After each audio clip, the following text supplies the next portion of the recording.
All right. Hello, everyone who's currently managed to make it in. Welcome to WhereScape's first industry blueprint. I'm going to give it a little bit more time for anyone else who's still straggling in to get in here, but we'll kick it off pretty soon. And while we're waiting for anyone else to come in, just feel free to pop in the chat and say where you're coming in from. Say hi to everyone.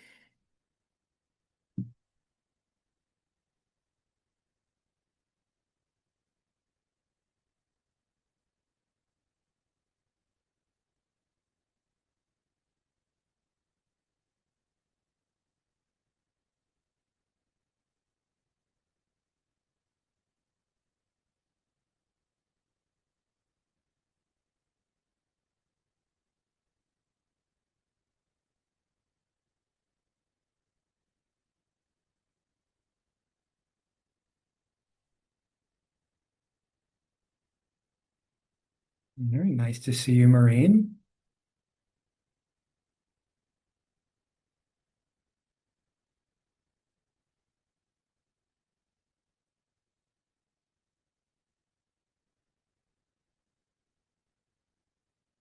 All right. John from Georgia. Hopefully we'll get a nice spread of people.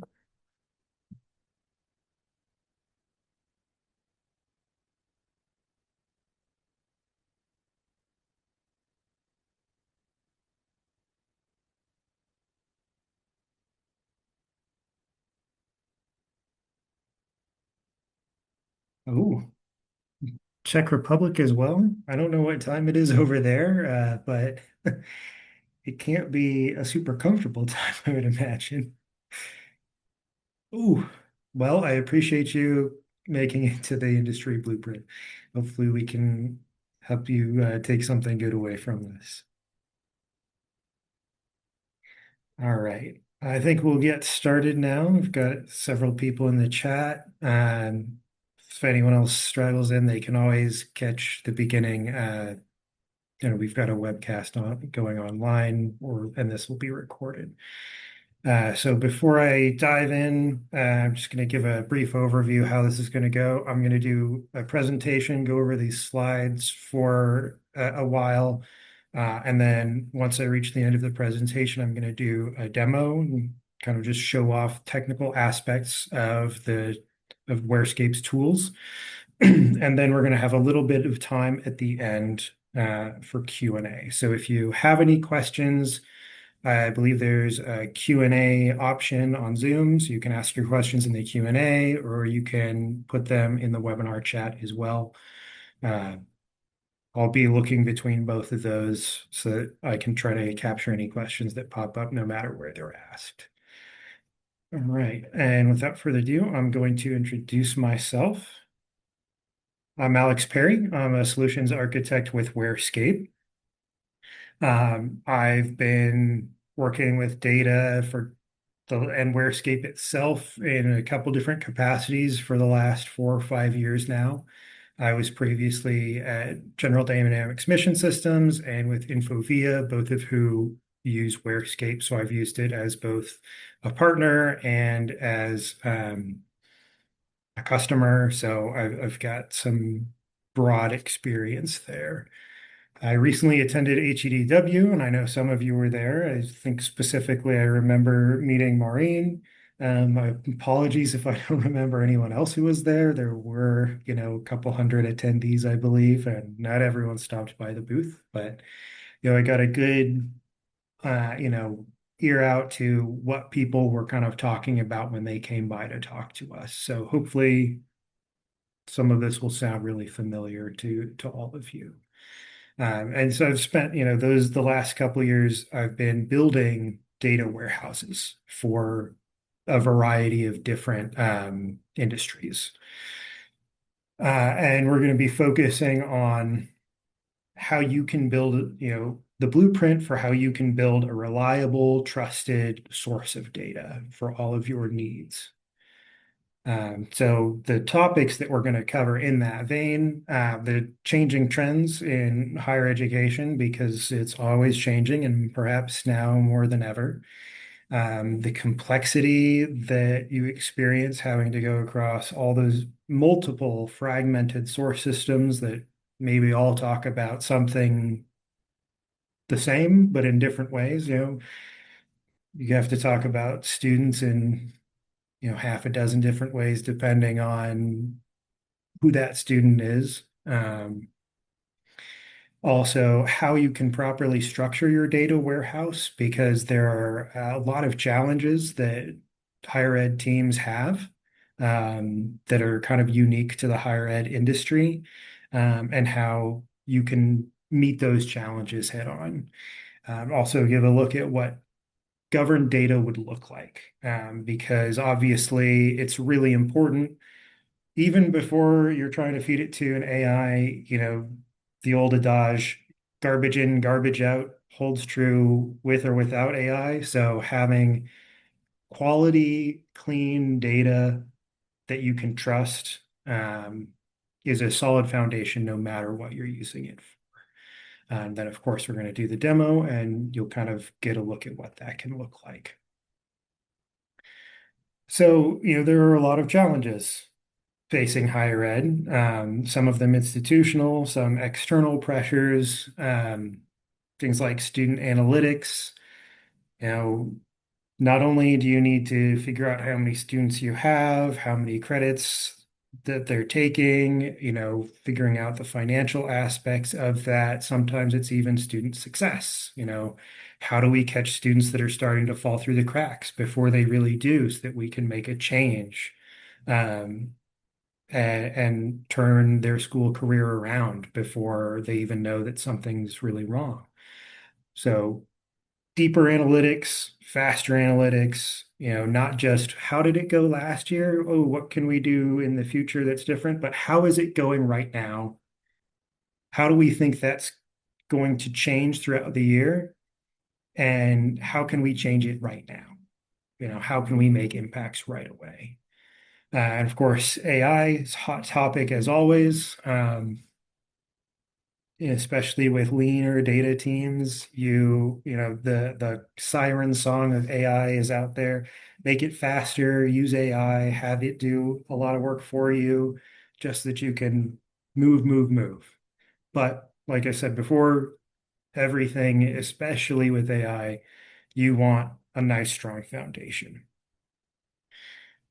And that involves that governance and documentation, clear, clear lanes of data. Of course, on top of that, you have ever-changing systems. I'm sure, you know, at least someone here, if you've been in the industry for even just a couple years, you've probably faced at least one migration, whether you got in on the tail end of it and got to hear war stories about how that went, or they're planning it, or you're in the midst of it right now, switching from one system that does mostly the same thing as an older system, but not quite in the same way, having to tie those things together, in addition to all of your other fragmented systems. And of course, as always, faster, faster, faster. Can you get it done now? Can you get this done extra? Can you get it done with all the other things that you already have on your plate? And you need to keep doing that over and over. You have to just, usually without changes to the team, you have to be able to continuously deliver. And so why is this different? And the reality is higher ed isn't actually that much different than other industries. But the big impact is that other industries have much more robust teams. As a data professional, you might be serving a school where you have hundreds or thousands or tens of thousands of students, and then on top of that, you've got all of the instructors, and then you have the admin staff on top of that. And your team might be you. It might be two of you. It might be three of you. And that's a bit more unique to the higher ed. You have much leaner teams doing all of the same exact things that any other industry is trying to do. And of course, you've got that system fragmentation as well, which other industries do see, but maybe not quite to the same degree, because you have systems that aren't designed as well, aren't designed as cleanly, and or are like you've got a student information system that does one thing really well, but doesn't do everything for your students. And so you need another component and another component and another component. Uh, so the other thing, of course, is definitions varying across not only departments, but perhaps across the institution. If you're a single college or a single university, maybe you can define things more cleanly, but if you're a group of universities or a group of universities and a group of colleges, and everyone has their own way of calculating the exact same metric, well, now we've got to figure out how to tie all of that together in a way that makes everyone happy and is also clear. And there are some trends and really how your data warehouse should handle these challenges that you're going to experience. The AI readiness, which is you really need to be able to build a trusted foundation for your data, whatever form that takes, so that when someone says, "Hey, we want to integrate this AI," you can say, "Great, it's not lying to us, or at least not too much, right?" Absent any other hallucinations, you can trust the data that it's looking at. Your warehouse needs to be able to integrate all of these different systems, because your business is integrated. It may not look like it when you're pulling from a dozen different systems, but the business itself operates in an integrated fashion. And to get the best look, your data environment needs to be able to handle that integration as well as modernizing, where you have to figure out how to build new on top of old, merge them together, and new with new as well. If you find a tool with new capabilities and you need to work that into your architecture, something that is flexible. And of course, like I said before, that lean delivery. So a warehouse that is pattern-based, which allows you to use automation to repeat tasks rapidly. And then for compliance and reporting, of course, ways that you can report easily and clearly to everyone involved. Hey, this is what it means when we're talking about any of our metrics, whether that's attendance or enrollment or financials. You need to be able to share clearly with everyone that bird's eye view. So what the blueprint should look like is a fully governed view of your data. And these things all tie together, by the way. Data lineage is a part of governance. Faster integrations and repeatable development, those are things that go hand in hand. If you can easily repeat and iterate, you'll be faster. And if everything follows a standard, follows a pattern, your maintenance is easier because every single piece is not some new thing that you have to either understand or remember. Gosh, what did I do 2 weeks ago, 3 weeks ago, last year? You can go, oh, well, this is the same as everything else. It follows the same pattern. And of course, documentation. Documentation that is much easier to maintain than you writing out a whole huge pages and pages just for someone else to hopefully look at it. So that's what it should look like. WhereScape, in brief, is a data automation tool. Um, it leverages patterns to rapidly deliver, um, kind of a low code solution, if you will. The products for WhereScape in particular, there are two of them. There's WhereScape 3D, which is your design tool. You can profile data, you can, get a good look for what are our source systems? What do they look like? Are there any pitfalls that maybe we can avoid? And then taking those source systems, building out a model, whatever that model looks like, whether that's a star schema, whether that's an operational data store, whether that's data vault, the sky's kind of the limit. You can develop your model how you see fit. And once you're happy with your model, the second part is WhereScape Red, which handles the actual physical generation of all of the objects that you've modeled, whether that's tables or views, star schemas, that kind of thing. So Red is the development tool, but it also handles data orchestration. So you've built the pipeline, but data still needs to move through it. How does it do that? Well, you have scripts, you have jobs that run on a set cadence. Um, WhereScape Red handles that. And you can see under Red, it also says documentation, but both tools actually support their own document generation, and I'll go over that during the demo. So we've got a pretty good pedigree in higher ed. We've got some pretty big name schools. We've got some very small schools. It really doesn't matter how big or how small you are. I think everyone can benefit from automation, perhaps even more so if you're small. But yeah, we'll get to see some of the logos in a bit, but they all have the same challenges. And small teams had a lot of work to do. Um, so the outcomes also tend to be pretty similar: speed, clarity, sustainability.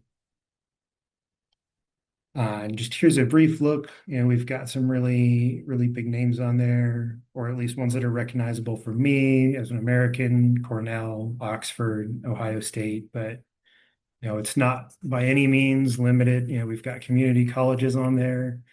Um, so we've got a lot of experience in the higher ed space. And sort of a bird's eye view of how this looks. You've got your data sources on the left-hand side here. Doesn't really matter what they are, whether it's a database, whether it's flat files, CSVs, JSONs, doesn't matter. We'll be able to ingest it. Also web APIs. So any source, WhereScape 3D can look at those sources, and then you can leverage it to build out, again, like I was talking about, you can build out your model. And once you've got your model, you move it to WhereScape Red, and Red will just take what you envisioned, generate the code for it, and build it for you. And then on the right-hand side here, you have, your end products, your reports, your BI layer, even your AI comes into play here. Down at the bottom here, if you know what Data Vault is, great. If you don't worry too much about it. But WhereScape does have specific templates for handling Data Vault generation. Make that a lot simpler. Where AI readiness really starts, you've got kind of three questions. Is your data trusted? Is your data governed?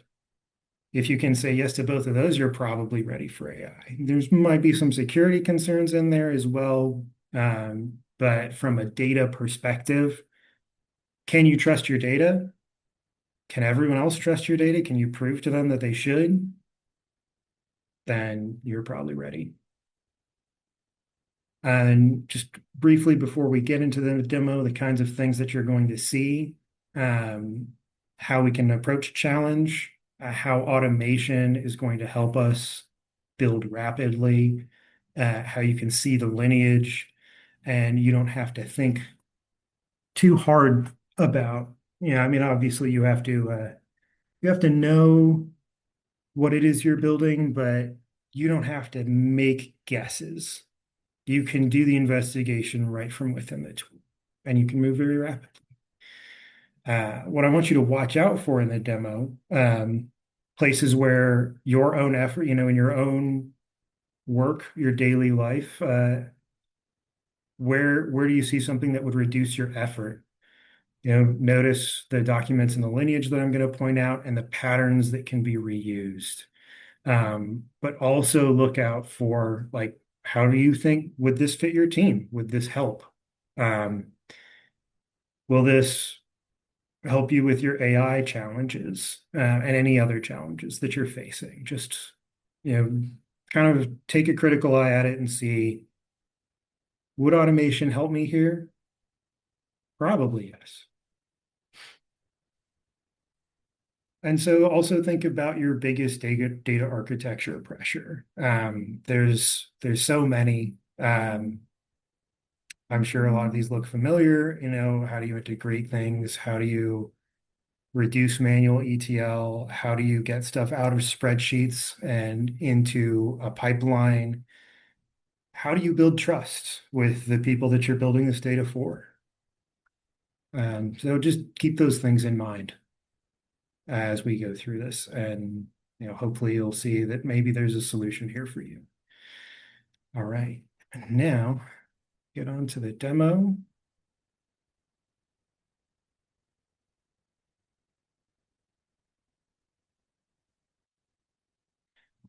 So what you see right here is WhereScape 3D. The 3D is design-driven development, I believe. It's a pretty simple flow, I would say. You've got your on the left-hand side, you've got a lot of different categories. Today, I'll be showcasing a data vault style warehouse. If you don't know what data vault is, again, don't worry about it. It's not limited to data vault, but this can just show you how quickly you can build something. And so I've got a connection right here. This is, if you're familiar with PeopleSoft, a lot of places used to use them, I believe. They're kind of on the way out, but I've got a connection to PeopleSoft. I've got a source. And after I've configured that connection, I went in, okay, well, here's some tables that I have. And this is just a slice, of course, of what any regular institution would have. But I can see the tables, I can see the schemas they're in, and ahead of time, I profiled the data that's in these tables so we can take a look. Let's see, take a look at the enrollment table and take a look at what the data looks like. And so here I've got the results of my profiling. I've got a bunch of different metrics. I've got the attributes. You can see what the table is, what the column is, and some information about it. And on the left, we've got metrics that are default. You can actually customize the metrics, add your own. You have to add your own custom logic to figure out that metric as well, but it's pretty handy. I can look at something and say, oh, there's an ID. Is it unique? False. Oh, that's concerning. Ideally, all of your IDs would be unique, but is this populated? Yes, 100% populated. There's no nulls. There's 500 distinct values, but there's 8,000. In this case, it makes sense. These are class registrations, so we're looking at a person here probably. People, at a glance, I can say we've got a bunch of students enrolled. Of course, there's going to be duplicates in the students.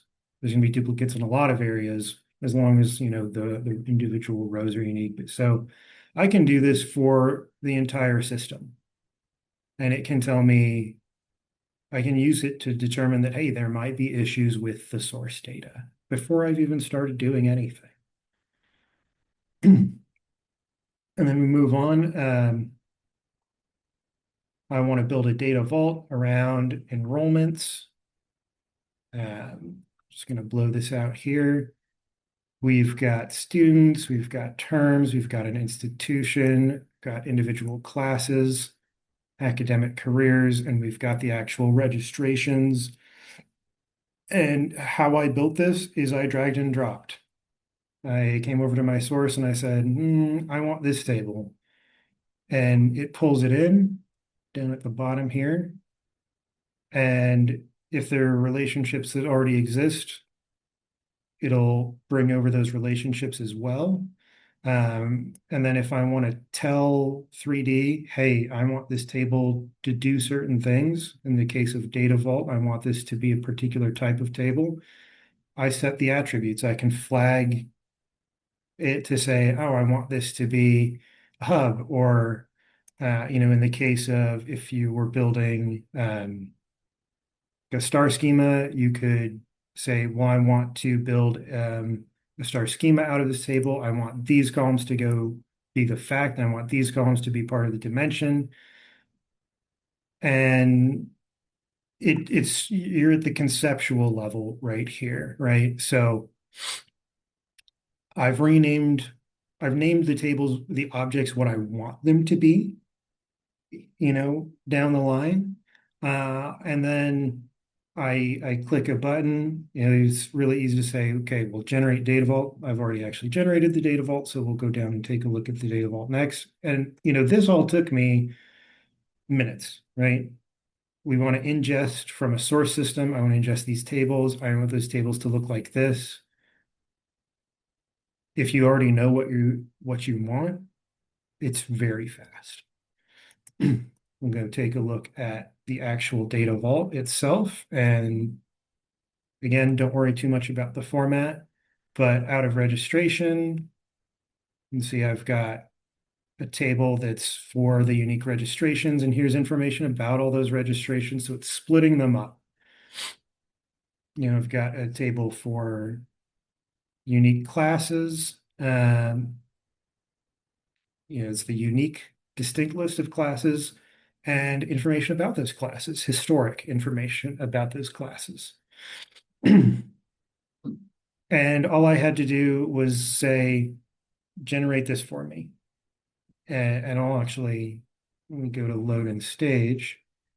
We'll give you a look at what that looks like. One. And we just have a bunch of rules, essentially, that execute against all of these objects that say this is this type of table. This is what needs to happen to it. It has keys in it of some kind, whether it's a business key or primary key or dimension key. Here's what needs to happen to those things. And so it handles all of that for you. And you can easily see if there's some sort of error, that'll usually pop up on the right-hand side, and you can usually click in and see what went wrong. And maybe it's a modeling error you made. You did something that, maybe you shouldn't have, or forgot to do something you should have. And just like that, I've got not only my data vault, but I have load tables. So when we're ingesting the data, we've got somewhere that the data needs to land. If we're doing any kind of special transformations, if you're like, oh, well, all of this column needs to be uppercased, or this column needs to be trimmed, really the hard business rules, things that don't make changes, like manipulating the actual data, not those kinds of changes, but the simpler things that align data, right? That happened in the stage tables here. So 3D knows, well, you want to build these tables out here, the stage and the hub. Well, you need somewhere to land the data when you're ingesting and make any changes before it lands long-term in your permanent tables. And so it's generated those for me. And at that point, we're pretty much done, actually. There's a little bit more internal stuff that gets done, and I will just highlight real briefly. You can also generate views. If you're building out historized tables, it's really easy for 3D to also say, oh, you want a view that's just the current view of your historic stuff. So what's true right now, and also the historic view. That's everything, right? Really, really easy to generate those, just a click of a button. We'd prepare for red. There is some configuration you have to do, and you set where are these objects going to live? Because right now, all we've done is modeling. None of this exists anywhere yet. And that leads us to WhereScape red. So when we go from 3D, we prepare and then export, and that generates an XML file that is ingested by WhereScape red. And you can see on the left-hand side here are all of my objects that I had modeled. I've got my loads, my stages, my data vault objects, views on top of those, all of those, and they exist. They're built out, right? I've actually got a SQL Server instance. If I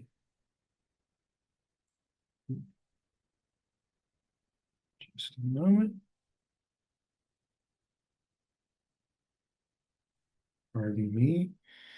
Uh, I've configured a connection, and so I've got my source connection here. This is PeopleSoft, where I'm pulling my data from.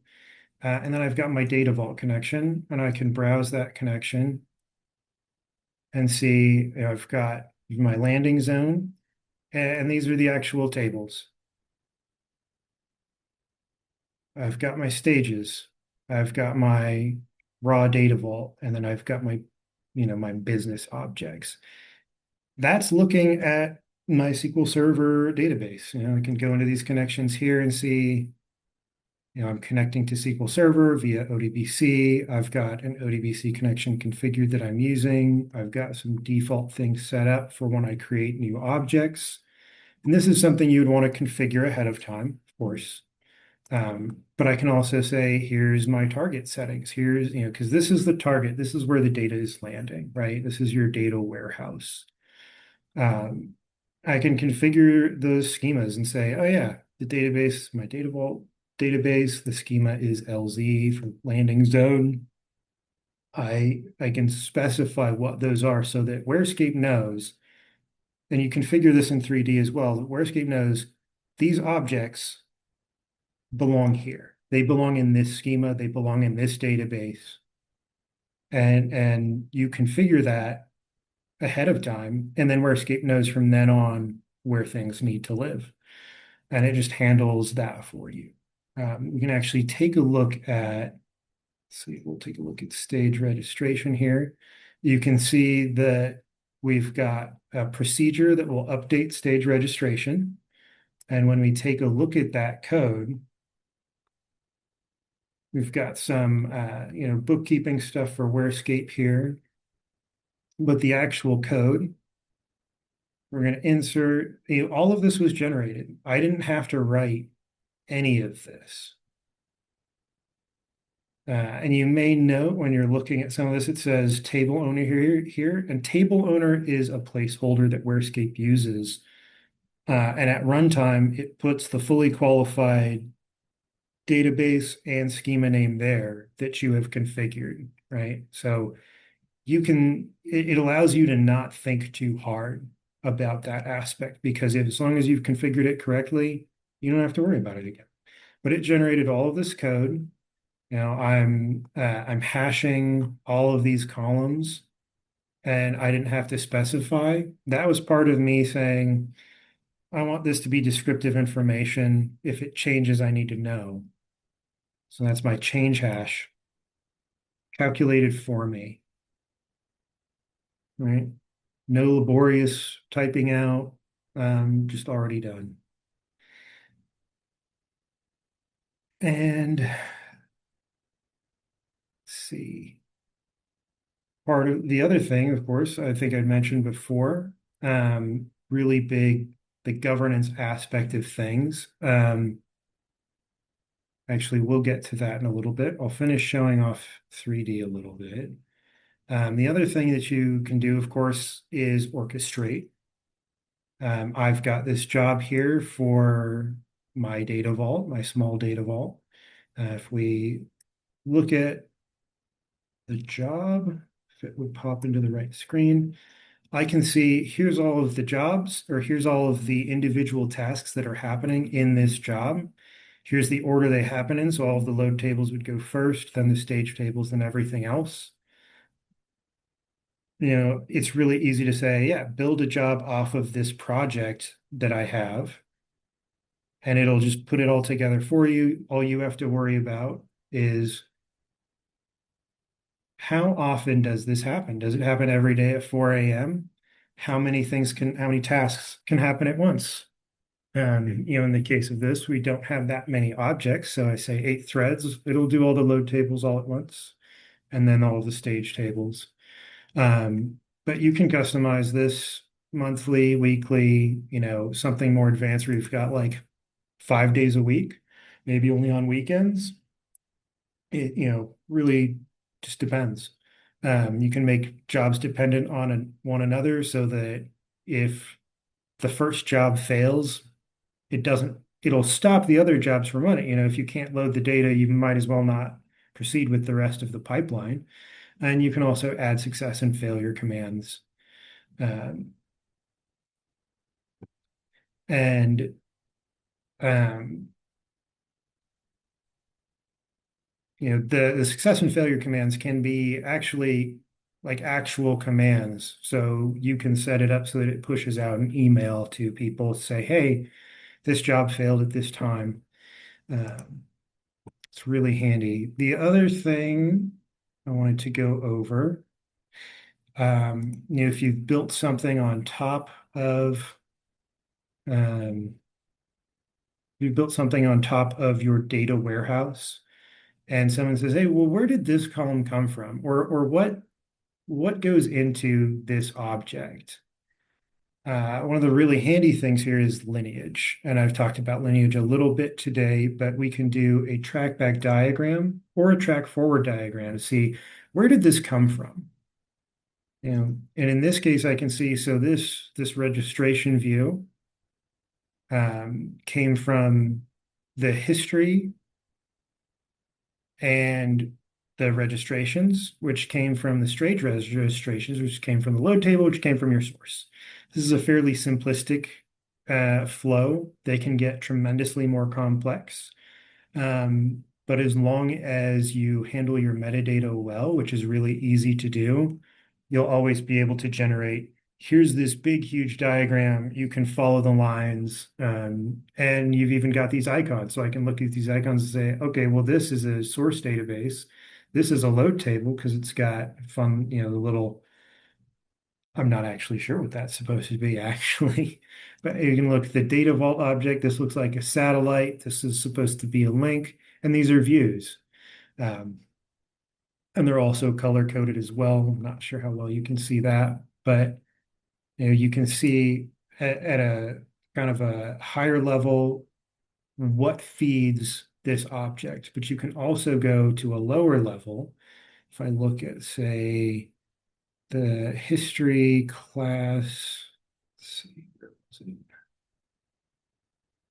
If I look back, I can pick an individual column and say, what does this column look like?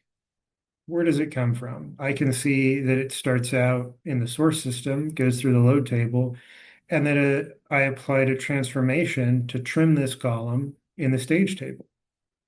So someone says, hey, you've got this column here. What happened to it? How did you get this number? Maybe you're doing a calculation. How'd you get this number? Well, you do a track back, see every object in the tree that column passed through, and any transformations that were applied to it. So someone says, how'd you get this? Here, this is how I got this. And this is maybe this is the logic that you gave me. So very helpful for that, for explaining exactly, when it entered your custody from the source system, everything that happened along the way. All right. Now, I also want to talk briefly about the documentation. And I said 3D, I actually don't need to bring 3D up. 3D shows documentation. Actually, both of them do. So if I have, this is WhereScape's 3D documentation. This was generated. All I had to do was basically click a button and say, I want these particular models included. If you look on the left-hand side, this looks just like 3D did, right? Uh, you've got your data vault design, your business vaults, your red export, your source. You can, it looks basically the same on that hand, but then you've got a nice HTML document showing you, hey, this is basically what I did. These are the different versions that are included. Here are the objects that are, how many objects are in each one. And I can go into my design and it'll tell you a lot about what's in there. So someone say, well, actually, I thought this was supposed to have more columns. Well, maybe I excluded columns because it turns out those columns aren't used. But someone can just go and take a look at this and also where did it come from? And also, if you think back to um, those profiling metrics, if you profile, um, all of those metrics are also included so anyone else can see this. And it includes none of the actual data, right? It's all about the metadata that was discovered and any metadata that you've enriched that model with. And so this is super portable. You can put it somewhere regularly. Every time you finish a model, you can say, here's what we're planning. Take a look at the documentation. Or, hey, there seems to be an issue with the source system. Can we talk about it? This is what I found. If you go here, you can see maybe this table doesn't have primary keys, and that might be a problem. Or this column isn't unique like it really ought to be. But alongside the 3D documentation, WhereScape Red is capable of generating its own documentation as well. You can generate two types of documentation, user documentation and technical. The technical is, of course, a little more detailed, but exactly the same kind of an idea. You've got an HTML document. At this point, I'm looking at a view that I created, and it's got the table definition, of course. We can look at anything else in here. We've got really these are the end user objects, right? The views. But you can include whatever you want. It's very granular. You can say, I really only want people to be able to see views. I don't want people to see anything else. But you can also take a look at, if there's a glossary, if you're like, well, there's a particular column that I know I needed. And you can say, well, maybe I changed the name because there was a need to change the name. You can go into the glossary and look through, see where things are, where, the enrollment add date. Well, that's in view registration. Yeah, so this one's a little more sparse because it's the user documentation. If you go to the technical documentation, we've also got information about our loads and our stage tables, as well as the generated scripts. And so this is, in my opinion, it's a really great way to show off, hey, this is that project you wanted. Maybe you only get one view out of it, but here's everything that was built. And you can put it somewhere and say, hey, does this look right? If I'm looking through, um, looking back at this class, this description that was trimmed, is that a transformation right? Should there be a transformation there? Should we put it somewhere else? Where does the stage table come from? It's pretty well detailed. Yeah, so that's a brief overview of both 3D and Red, some of their capabilities.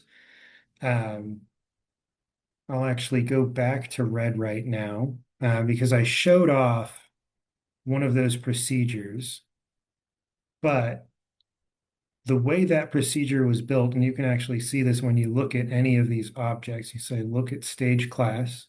It was built with this template.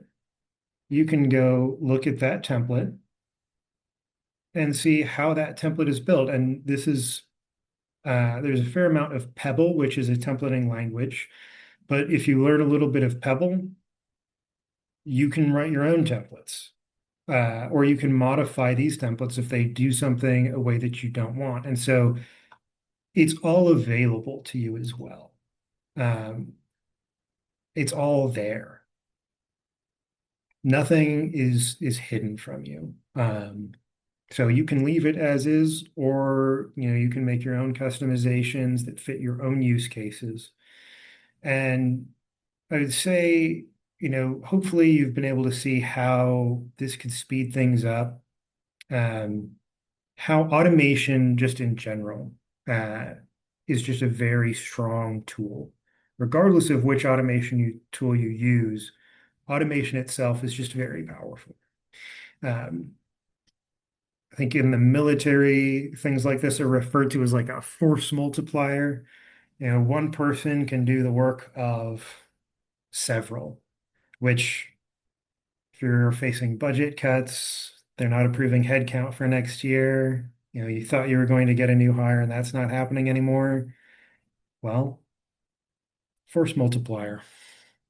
But so you can all, well, I think one of the big topics was AI readiness. I hope you can see how this can help get you there as well. These repeatable patterns. You could even turn an AI loose on those templates to analyze them if you don't understand them and say, I want to do this. And you can test it and develop your own templates and use your own templates with WhereScape. Um, but then, the at the very, at that end point when you've got these views that someone is looking at or ingesting into Power BI or Tableau or, whatever solution you've got, you can say, hey, look at the documentation, look at the details. This is why you can trust the data. And also, I did it in a fraction of the time. Maybe don't tell them that you did it in a fraction of the time in case they're like, great, here's 20 more projects for you. But it really the amount that you can accelerate your workflow, even just as a single thing, is pretty impressive. So that is it for the demo. I think we've got about 10 minutes left. I'm going to bring back up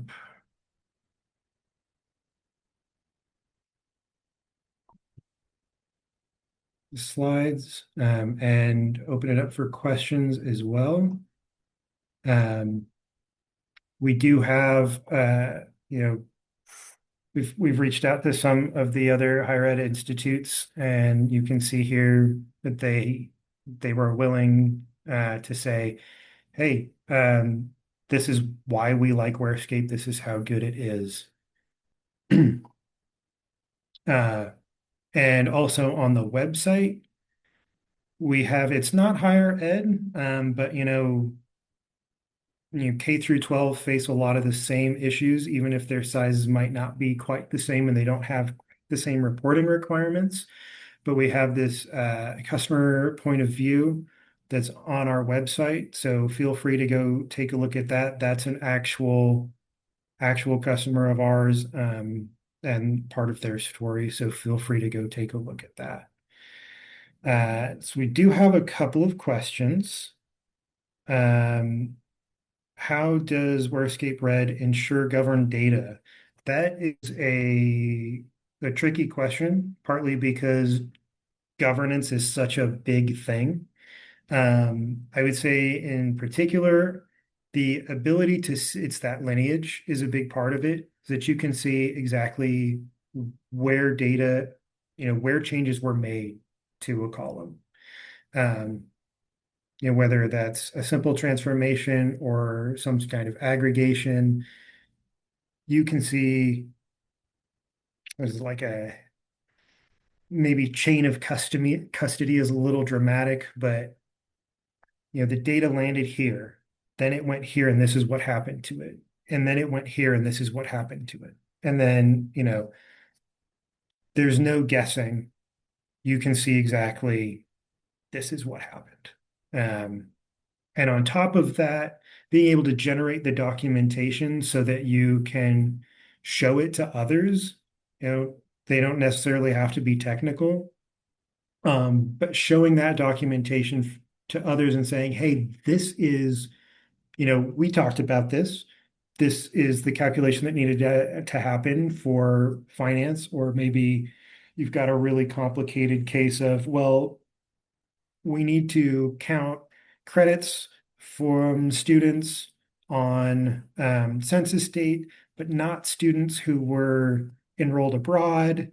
If you've got that kind of a program, and maybe we're not counting those students, but we are counting these other students.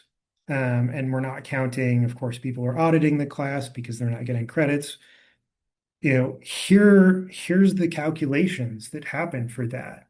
And it really lets it be more transparent because you can just generate the documentation using that technical information and any comments that you've added, and then say, here you go. It's not just me, it's not a black box. And you would probably need some additional processes in place institutionally for governance, but I would say that's a pretty important spot. You've also got, can the glossary be tailored to include additional columns? Let's actually take a quick look. When you say additional columns, you mean columns. I mean, by default, it should include all of the columns, I would say.